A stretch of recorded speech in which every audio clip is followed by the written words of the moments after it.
Mr. President, thank you very much for speaking to RT at this difficult time for your country, difficult period, which is what my first question is about. Your recent absence during the Tal volcano eruption, and people have been worried. There has been widespread concern about that absence and about your health. Are you still fit to be president? You know, please do not believe media, especially the Rappler, that's the mouthpiece of the CIA and the U.S.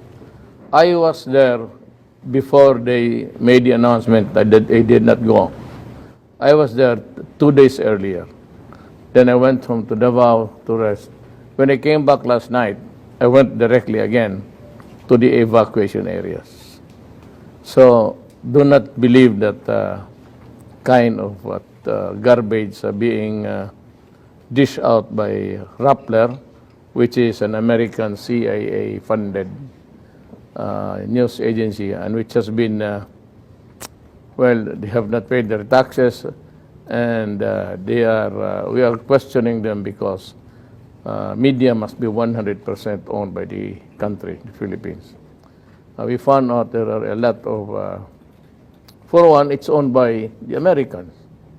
And so it does violate the Constitution, which says that media or the press should be owned by 100% Filipinos. Well, while you were there, when you went back to the volcano, you promised to pee on the volcano and to eat its ash. Is that part of a new government policy, perhaps? A war on volcanoes? Well, that is one aspect of life which we cannot really fight, in the sense that when Mother Nature blows, it blows, and we'll just have to take the necessary steps to counter it, to meet the challenges of the ash fall and the devastation that it will create on the livelihood of peoples who would lose their livelihood and their homes. Well, as you say, you know, it's never easy. Every new day brings a new challenge. Yes. One of your latest challenges is that you got a taste of U.S. sanctions for the alleged mistreatment of an opposition politician. My question is, have you learned the lesson that Trump was trying to teach you? It should be the U.S. who should learn the lesson from us, because they think that we are a backward country, that we are in inevitable times, that we are incapable of dispensing justice. We have survived. In 1946, we were declared a republic. And before that, we fought the Americans in their occupation. You see, the opposition and the communists got together to invent these issues about Secretary de Lima receiving money by way of campaign contributions from the drug lords in this country. And the Americans simply do not believe that a Secretary of Justice is incapable of receiving money to finance or to ensure the victory. And they rode on the issue that it was a trump-up charges by the opposition, the yellow, the liberals, and by the communists. And so they started to believe in the lies of the opposite side. Now, we cannot do anything. Trump says that, it's not just Trump, but the United States says that one of the sanctions would be that they would not allow the entry of any official connected with the prosecution of Secretary de Lima. I countered that if you do that, then I will not allow the Americans to enter into the Philippines without a visa. They should get a visa from our embassies there. As of now, they come and enter as if they own the place. So I countered that if you do that, then you start to have to present as a visa before you enter the country. One of the staples of your presidency has been a U-turn in foreign policy. You've been making a lot of other friends with, for example, with Russia, with China. My question is, what can Russia and China offer you, the Philippines, that America can't? Nothing, except that you respect the sovereignty. Because America continues to look as a vassal state. Because when we were under the Americans for 50 years, and they live off the fat of the land before we got our independence. We went to war against them. So, if you do not, if I cannot get a credible posture from the Americans, I can get it from the Russian and the Chinese government.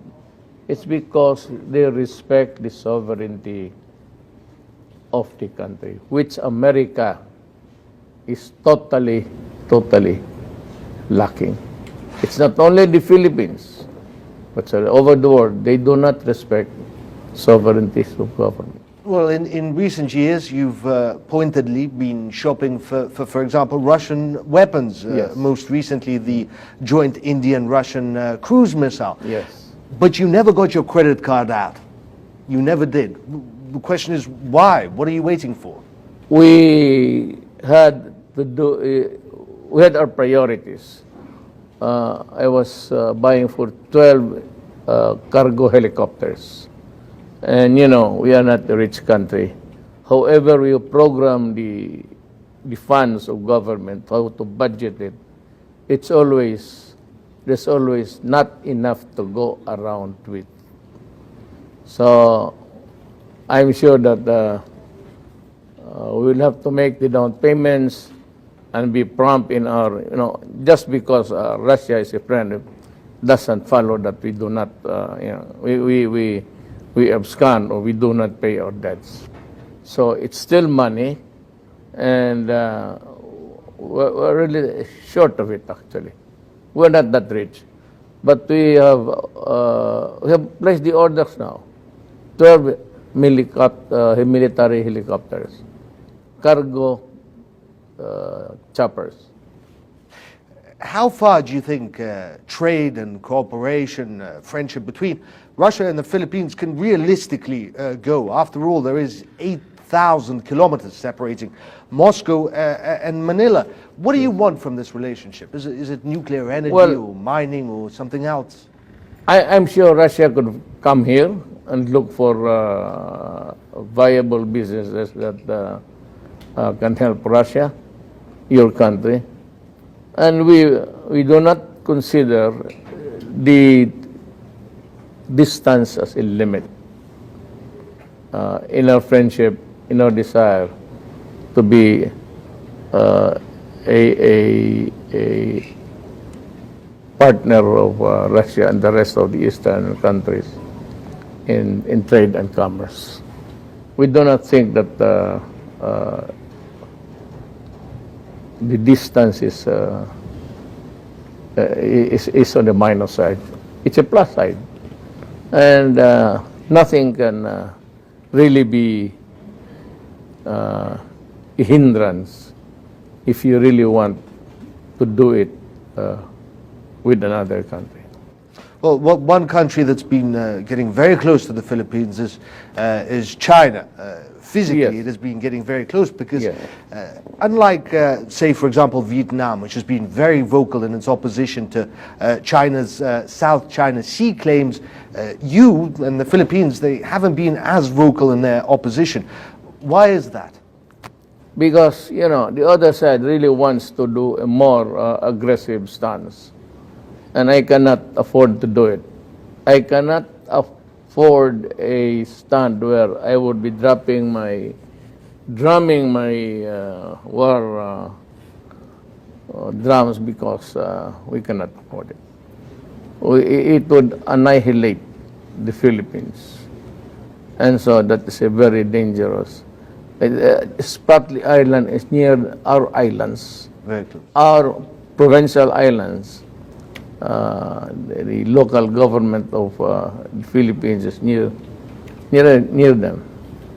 And so it would be a reckless move if I send out, just like Vietnam, small vessels only to get the bloody nose at the end of the day. The response might not be that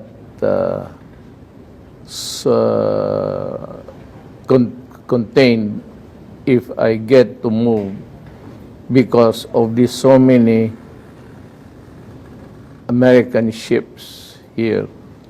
They might just also want to take advantage and make a pretext that they are defending the Philippines, and it will blow out beyond our control.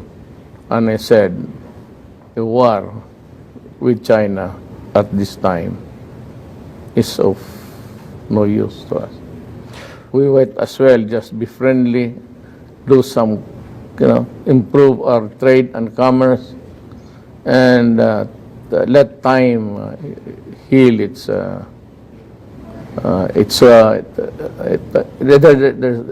Tomorrow will take care of itself. One thing for sure. And like any other historical claim, the world is always changing. And we did not really do it at the expense of the lives of Filipinos. Well, speaking of changing times, you've been president now, you're into your fourth year. Honestly, how would you rate yourself? How would you rate what you have done? Because your war on drugs has divided the world. Correct. Your Duterte-nomics, as they call them, have divided economists. Will you be remembered as someone who solved problems or as someone who created problems?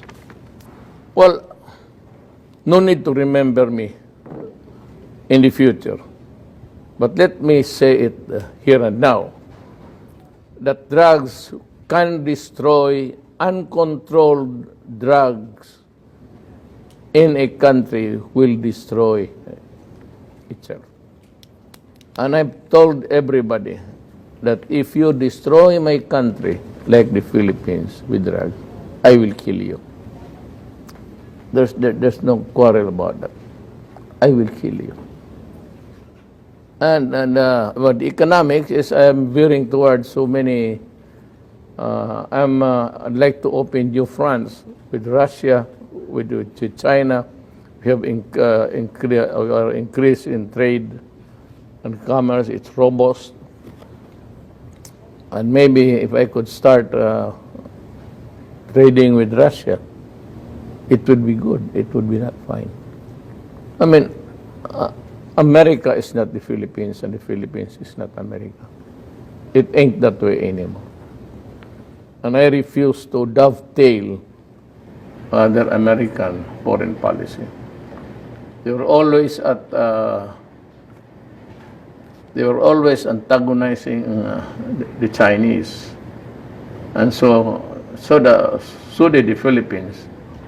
I just received an invitation to go to the United States together with the Asian leaders.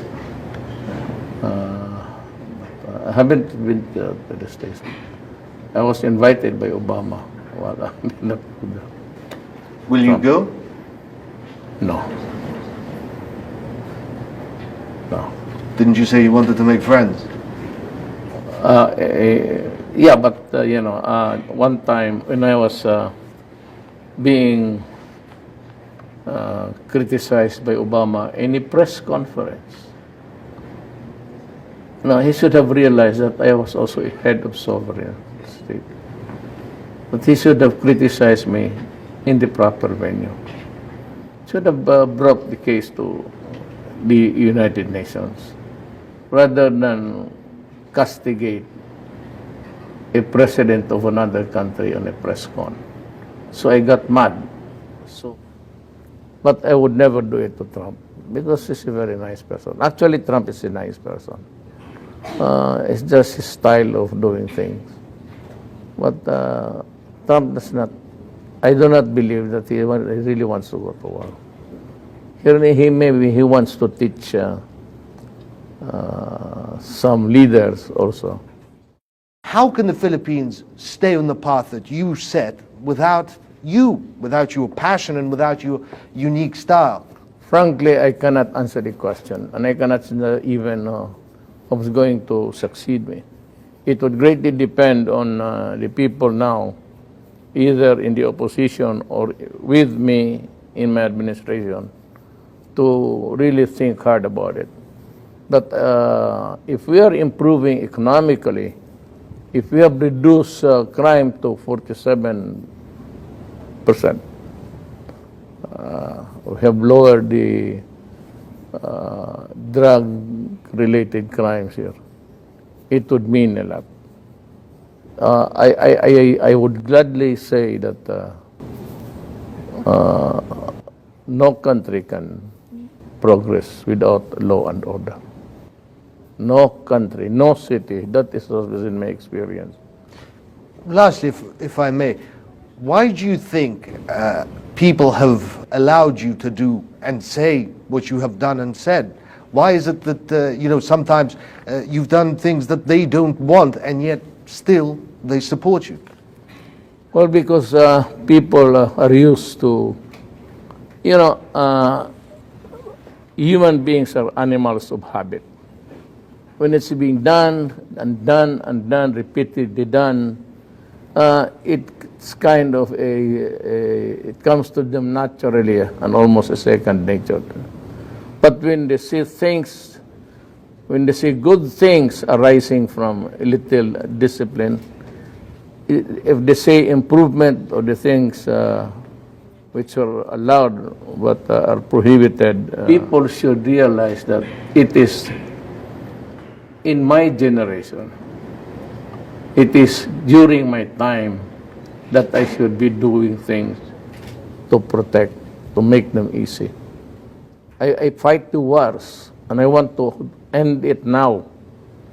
And I want to end communism. I want to end drug problems, or at least reduce them to the barest minimum, so that the next generation will not have so many problems to solve. Tell me if it's wrong to be passionately defending your country against drugs, especially now that the drugs come in from the Bambo trial, the Bambo trial, and Senyelosa is also coming in with cocaine. There has never been there's always been a short of supply, but now there's an abundant, and it would only come from Mexico. And the triad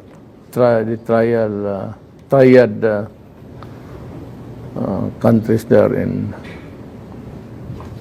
somewhere in China.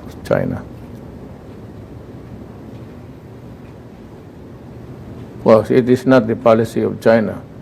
China also executes people. But we are not as rich as China. We don't have the most sophisticated gadgets. We cannot afford the high-priced drug, whatever it is. Equipments that can tell you if drug is there or not. At your age, what drives you? What motivates men that are older increasingly to go into politics at 70, at 80? Because politics, it's difficult. It's a fight. It takes a lot of energy. Every day it's a daily war. What motivates you to get up in the morning? I have not realized that. I have not taken it into account. But I do my work just the same as early as when I first entered politics in 1988. I was elected mayor of the city of Davao. Then for the succeeding years, I never lost an election until the presidency. So it started in 1988 as mayor, then as a congressman, then as a vice mayor to my daughter, to skip the prohibition of a successive fourth term. It's only good for 3. Then I asked my daughter to run as mayor. I ran for vice mayor. Then resume my mayorship again. Until today. So I never realized, I never recounted the years that I was in politics. I was there just to work and work and work since 1988. And aren't you getting tired? Yes, a bit, I would say. Physically, there's always a diminution. In the many hours you can stay awake, and the number of days you're out in the field inspecting public works and visiting military camps and all, and going to the fronts, especially during the Marawi siege. I was there almost 10 times. I flew in there, stayed until midnight, and flew out. So those were the things that I said, maybe the stress added to the, when you say bone weary, when you are really weary of doing things. And I said, because aside from the fact that you have to stay late and you have to travel, and then there's the tremendous stress of flying where the bullets were whizzing around, and I got a hole in the helicopter, in one of the helicopters that I rode. President, you've been, like always, very candid and straightforward. Yeah. One more time, thank you very much. It's my pleasure.